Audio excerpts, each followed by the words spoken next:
할렐루야. 5월 8일 수요일 새벽입니다. 오늘은 이사야서 3장과 4장을 묵상하겠습니다. 4장 2절부터 6절까지 봉독해 드립니다. 그날에 여호와의 싹이 아름답고 영화로울 것이요 그 땅의 소사는 이스라엘의 피난한 자를 위하여 영화롭고 아름다울 것이며 시온에 남아있는 자, 예루살렘에 머물러 있는 자, 곧 예루살렘 안에 생존한 자 중 기록된 모든 사람은 거룩하다 칭함을 얻으리니 이는 주께서 심판하는 영과 소멸하는 영으로 시온의 딸들의 더러움을 씻기시며 예루살렘의 피를 그 중에서 청결하게 하실 때가 됨이라. 여호와께서 거하시는 온 시온산과 모든 지폐 위에 낮이면 구름과 연기, 밤이면 화염의 빛을 만드시고 그 모든 영광에 덮개를 두시며 또 초막이 있어서 낮에는 더위를 피하는 그늘을 지으며 또 풍우를 피하여 숨는 곳이 되리라. 오늘은 시온에 남은 자들이란 제목으로 하나님 말씀을 상고하겠습니다. 사람의 인생길, 특히 택함받은 자들의 온전한 인생길은 오직 시온을 통해서만 제대로 안내받을 수 있습니다. 그래서 모든 사람들은 평생 시온을 바라야 하고 시온을 향해야 하고 시온에 머물러야 합니다. 시온은 곧 하나님의 전이며 예수님이시며 하나님의 나라요 참된 교회를 의미합니다. 시온을 통해서만 인도하심을 받는 이유는 바로 그곳에서 하나님의 통치, 다스림이 이루어지기 때문입니다. 달리 표현하면 그곳에서 하나님의 말씀, 삶의 유일한 안내서인 진리가 선포되기 때문입니다. 그래서 시온을 그토록 사모했고 또 사랑했던 다윗이 이렇게 고백했던 것입니다. 시편 119편 105절 주의 말씀은 내 발의 등이요 내 길의 빛이니이다. 주의 말씀만이 자신의 길을 밝혀준다는 것을 알았기에 다음과 같은 고백을 이어서 할 수 있었죠. 바로 시온에서 주시는 말씀이 없으면 나는 살 수 없습니다라는 고백입니다. 119편 106절 107절 주의 의로운 규례들을 지키기로 맹세하고 굳게 정하였나이다. 나의 고난이 매우 심하오니 여호와여 주의 말씀대로 나를 살아나게 하소서. 아무리 고난이 심하고 어려워도 주의 말씀을 시온에서 받을 수만 있다면 나는 살아날 수 있다라고 고백을 하고 있는 것이죠. 그러므로 하나님은요 그의 백성들을 살리시기 위해 시온으로 부르시고 또 부르십니다. 시온으로 나와서 생명의 양식 곧 말씀을 받고 다시 살아나라고 호소하십니다. 곧 복된 인생길이 너희 앞에 놓여 있다라는 것이죠. 이사야 1장 18절 19절 여호와께서 말씀하시되 오라 우리가 서로 변론하자. 너희의 죄가 주홍 같을지라도 눈과 같이 희어질 것이요 진홍같이 붉을지라도 양털같이 희게 되리라. 너희가 즐겨 순종하면 땅의 아름다운 소산을 먹을 것이요. 그러나 안타깝게도 이스라엘은 이 주님의 간절한 초청에 불응했습니다. 그래서 길을 잃어버렸어요.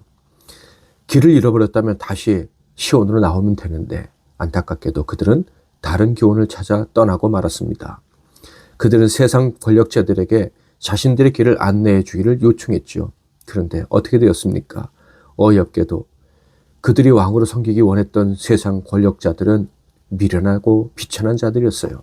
소년과 아이들 그리고 비천한 자들이 그들의 지도자가 되었다라고 성경은 말씀하고 있죠.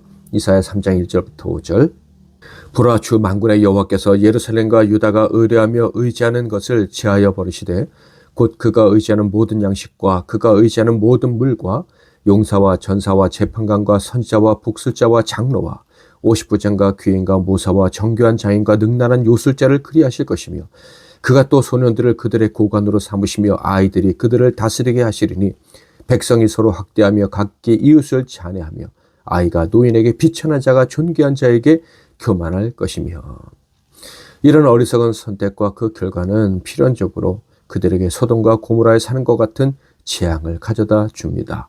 3장 9절 그들의 안색이 불리하게 증거하며 그들의 죄를 말해주고 숨기지 못함이 소돔과 같으니 그들의 영혼에 화가 있을진저 그들이 재앙을 자취하였도다.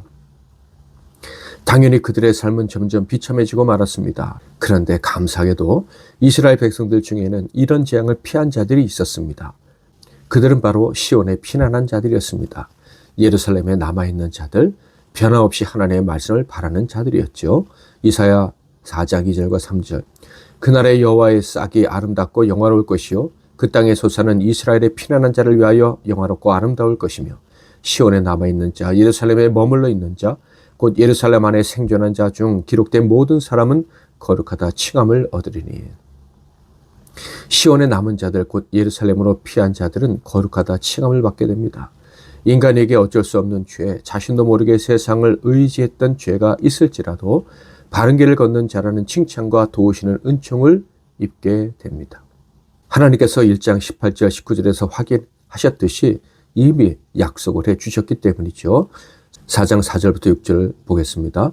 이는 주께서 심판하는 영과 소멸하는 영으로 시온의 딸들의 더러움을 씻기시며 예루살렘의 피를 그 중에서 청결하게 하실 때가 됨이라.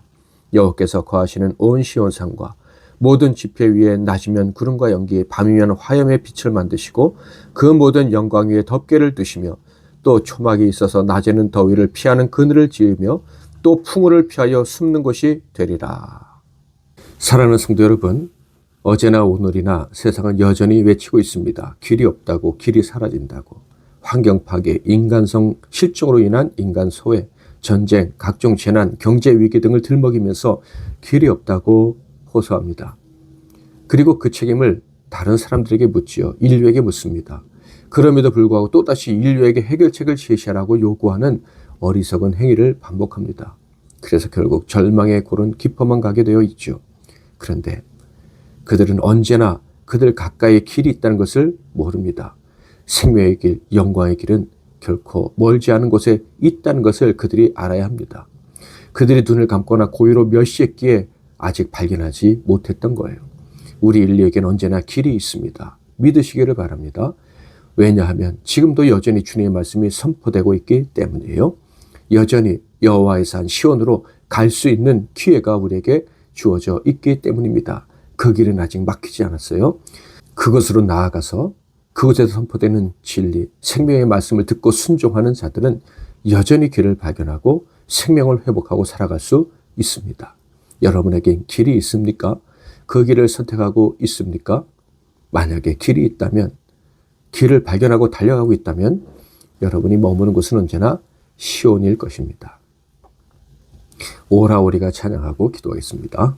오라 우리가 여호와의 산에 올라 하나님의 전에 이르자. 오라 우리가 여호와의 산에 올라 하나님의 전에 이르자. 주님의 도를 배우고 주님의 길로 행하리.